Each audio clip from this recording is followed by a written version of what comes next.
Stock মার্কেটে investment করতে চাইছেন কিন্তু স্টক সম্বন্ধে কিছুই জানেন না, এরকম পজিশনে আপনার জন্য ইটিএফ কিংবা মিউচুয়াল ফান্ড এই দুটিই কিন্তু সবচেয়ে বেস্ট অপশন।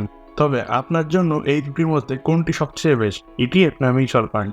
তো সর্বপ্রথম আমরা জানবো ইটিএফ এবং মিউচুয়াল ফান্ড এই দুটি আসলেই বা কি, কিভাবেই বা কাজ করে থাকে। তো এখানে ইটিএফ এর ফুল ফর্ম হলো এক্সচেঞ্জ ট্রেডেড ফান্ড। যেরকম আপনি স্টক মার্কেটে স্টক বাই এবং সেল করতে পারেন, ঠিক তেমনভাবেই আপনি ইটিএফ বাই এবং সেল দুটি কিন্তু আপনি করতে পারেন। যেরকম মিউচুয়াল ফান্ড কাজ করে থাকে ঠিক সেমভাবেই কিন্তু আপনি ইটিএফ এর একটি ডাইভার্সিফাই পোর্টফোলিও কিন্তু আপনি পাচ্ছেন।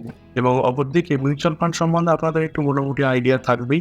এখানে কি হয়, আপনি আপনার পয়সাটা একটি এএমসি মানে একটি অ্যাসেট ম্যানেজমেন্ট কোম্পানিতে আপনি ইনভেস্টমেন্ট করেন এবং সেই অ্যাসেট ম্যানেজমেন্ট কোম্পানি একটি ফান্ড ম্যানেজার থাকে।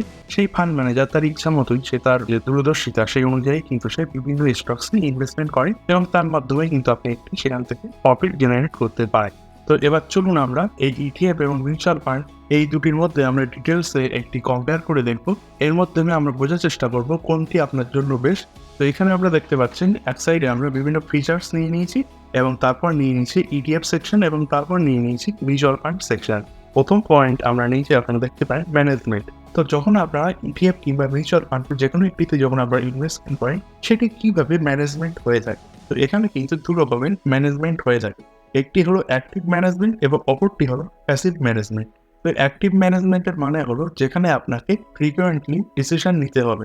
অ্যাক্টিভ ম্যানেজমেন্টে আমাদের কিন্তু বেশি রকমের নজর দিতে হয় না।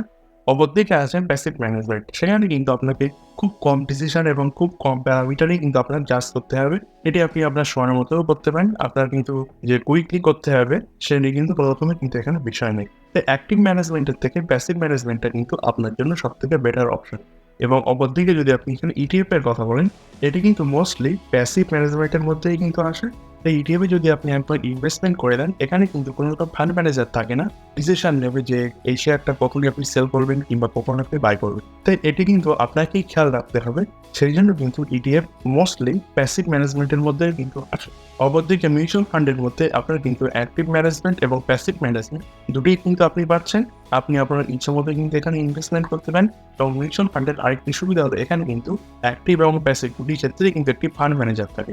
ফান্ড ম্যানেজার যখন মনে করবে যে এই শেয়ারটা এক্ষুনি সেল করা উচিত কিংবা এই শেয়ারটাই বাই করা উচিত, সেই দায়িত্বটা কিন্তু পুরোপুরি ফান্ড ম্যানেজারেরই থাকে। সেই জন্য এখানে কিন্তু আপনার কতটা ভাবার প্রয়োজন হয় না। কিন্তু ইটিএফ এর যেহেতু এখানে কোনো ফান্ড ম্যানেজার থাকছে না, তাই ইটিএফ কিন্তু মোস্ট ক্ষেত্রে কিন্তু প্যাসিভ হয়ে থাকে।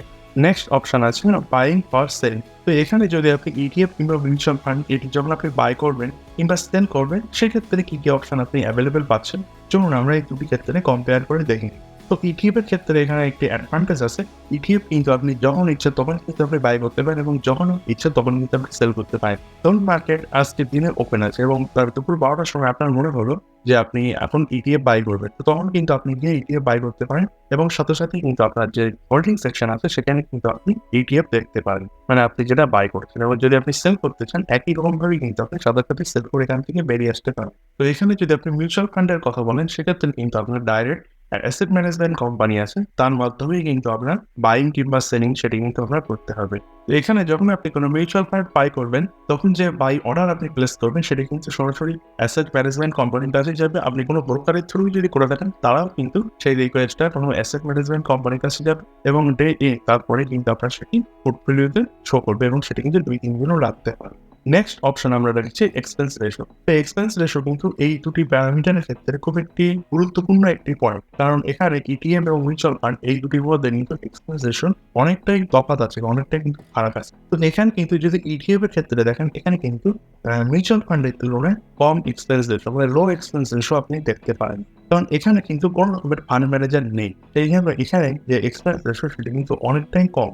সেই জন্য আপনি মিউচুয়াল ফান্ডের যে এক্সপেন্স রেশিও আপনি দেখতে পাচ্ছেন বিভিন্ন এমসিতে, তার তুলনায় কিন্তু ইটিএফ এর এক্সপেন্স রেশিও অনেক কম। কিন্তু এখানে ওই যে রিস্ক ফ্যাক্টর সেটি কিন্তু ইটিএফ এর তুলনামূলক বেশি মিউচুয়াল ফান্ডের তুলনায়। সেই জন্য এখানে যে এক্সপেন্স রেশিও সেটা কিন্তু অনেকটাই কম। নেক্সট প্যারামিটার আমরা দেখব ফ্লেক্সিবিলিটি।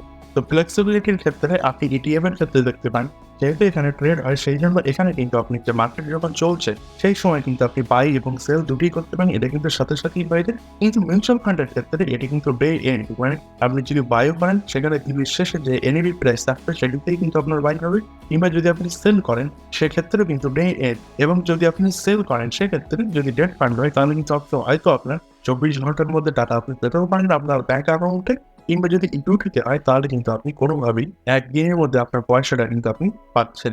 সেক্ষেত্রে আপনার কিন্তু 24 থেকে 48 ঘন্টা পর্যন্ত আপনার ওয়েট করতে হতে পারে। এরপরে নেক্সট প্যারামিটার আমরা রেখেছি মিনিমাম ইনভেস্টমেন্ট।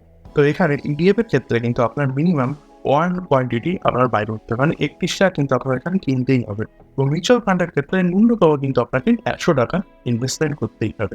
মিনিমাম ইনভেস্টমেন্টের ক্ষেত্রে ইটিএফ এখানেও এগিয়ে, কারণ অনেক ক্ষেত্রে দেখা গিয়েছে যে 5-10 টাকার কিন্তু বিভিন্ন ইটিএফ আছে। নেক্সট প্যারামিটার আমরা রেখেছি এক্সিট লোড। তো এক্সিট লোডের ক্ষেত্রে মিউচুয়াল ফান্ডে একটি ডিসঅ্যাডভান্টেজ হলো এখানে বিভিন্ন যে মিউচুয়াল ফান্ড কোম্পানিগুলি আছে, মানে এএমসি গুলি আছে, এখানে যখন আপনি ইনভেস্টমেন্ট করবেন সেখানে একটি প্যারামিটার আপনাকে সেট করে দেবে। সেই যে দিনটা সেট করা থাকবে, কখনো 6 মান্থ, কখনো 1 বছর, কিংবা কখনো 2 বছর, এর মধ্যে যদি আপনি সেই টাকাটা রিডিম করে নেন তাহলে কিন্তু আপনার প্ল্যানটি স্বরূপ এখানে কিন্তু তারা এক্সিট লোড আপনার উপরে চাপিয়ে দেবে। তো এটি কিন্তু একটি ডিসঅ্যাডভান্টেজ। এখানে এক্সিট লোড মোটামুটি দেখা গিয়েছে 0 থেকে 1% পর্যন্ত নিয়ে থাকে। কোনো এএমসি আমাদের কাছ থেকে 1 থেকে 1.5% পর্যন্ত কিন্তু এক্সিট লোড চাপিয়ে থাকে।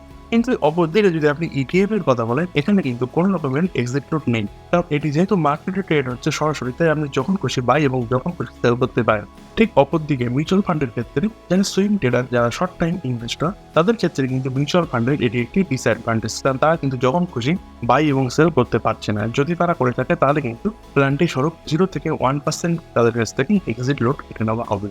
তো এতক্ষণ আমরা কথা বললাম থিওরি নিয়ে, এবার আমরা কথা বলবো আপনি কোন অ্যাপ্লিকেশন ব্যবহার করবেন, মানে ইটিএফ ইনভেস্টমেন্ট করবেন না মিউচুয়াল ফান্ডে ইনভেস্টমেন্ট করবেন। তো এখানে যাদের একদমই সময় নেই মার্কেট ট্র্যাক করা কিংবা শেয়ার মার্কেটে কখন কি হচ্ছে এটি বোঝার, তাদের জন্য কিন্তু আমাদের তরফ থেকে মিউচুয়াল ফান্ডই আপনার জন্য বেস্ট অপশন। কারণ এখানে ধরুন আপনার কোনো টাইম নেই আপনার মার্কেট সম্বন্ধে জাজ করার, কিন্তু যখন আপনি কোনো এএমসি থ্রু, মানে মিউচুয়াল ফান্ডে যখন আপনি ইনভেস্টমেন্ট করছেন, সেখানে কিন্তু একটি ফান্ড ম্যানেজার আছে, সে তার যে দূরদর্শিতা সেই হিসাবে, এবং তারা যেহেতু প্রচুর এক্সপিরিয়েন্স প্রো হয়ে থাকে সেই জন্য তারা তাদের এক্সপিরিয়েন্স অনুযায়ী তারা কিন্তু বিভিন্ন ফান্ডে তারা ইনভেস্টমেন্ট করে থাকে, এবং ডে এন্ড তারা কিন্তু সেখান থেকে ভালো প্রফিটও কিন্তু আর্ন করে থাকে। সেই জন্য আপনার যদি মার্কেট সম্বন্ধে কোনো রকমই নলেজ না থাকে, সেই জন্য আপনার জন্য চোখ বন্ধ করে আপনি মিউচুয়াল ফান্ডে ইনভেস্টমেন্ট করুন, সেক্ষেত্রে আপনার জন্য মিউচুয়াল ফান্ডই বেস্ট। এবং অপরদিকে ধরুন আপনি মার্কেট সম্বন্ধে খুব জ্ঞানী, মানে সবসময় আপনি মার্কেট ট্র্যাক করছেন, সবসময় মার্কেট দেখছেন, সেক্ষেত্রে কিন্তু আপনার অতি অবশ্যই ইটিএফে ইনভেস্টমেন্ট করা উচিত। কারণ যদি আপনি ইনভেস্টমেন্ট ইটিএফে করতে পারেন তাহলে কিন্তু 6 মাস থেকে 1 বছরের মধ্যে কিন্তু আপনি সুইং ট্রেডিং এর সুবিধা পেতে পারেন, বা সেক্ষেত্রে কিন্তু আপনার মোটামুটি একটি নলেজ আপনার এসে যায়। যেহেতু আপনি ইটিএফে ইনভেস্টমেন্ট করছেন সেই ক্ষেত্রে আপনার কিন্তু একটু আধা নলেজ থাকা চাই মার্কেট মুভমেন্ট এবং প্রাইস অ্যাকশনে। তো এই নলেজ যদি আপনার থেকে থাকে তাহলে কিন্তু আপনি অতি অবশ্যই ইটিএফে ইনভেস্টমেন্ট করে আপনি আপনার পোর্টফোলিওতে আলফা জেনারেট করতে পারেন। এবং যদি আপনার কোনো রকম নলেজ না থাকে তাহলে কিন্তু অতি অবশ্যই আপনার মিউচুয়াল ফান্ডে ইনভেস্টমেন্ট করা উচিত। তো আশা করছি আমরা আপনাদেরকে বোঝাতে পেরেছি ইটিএফ এবং মিউচুয়াল ফান্ডের মধ্যে কোনটি আপনার জন্য বেস্ট। যদি ভিডিওটি ভালো লাগে থাকে তাহলে অতি অবশ্যই আমাদের চ্যানেলটি সাবস্ক্রাইব করবেন, পাশে থাকা বেল আইকনটি অন করে রাখবেন, এবং যদি এর পরেও আপনাদের কোনো রকম কোশ্চেন থেকে থাকে সেক্ষেত্রে কিন্তু আপনারা আমাদের কমেন্ট সেকশনে জানাতে পারেন।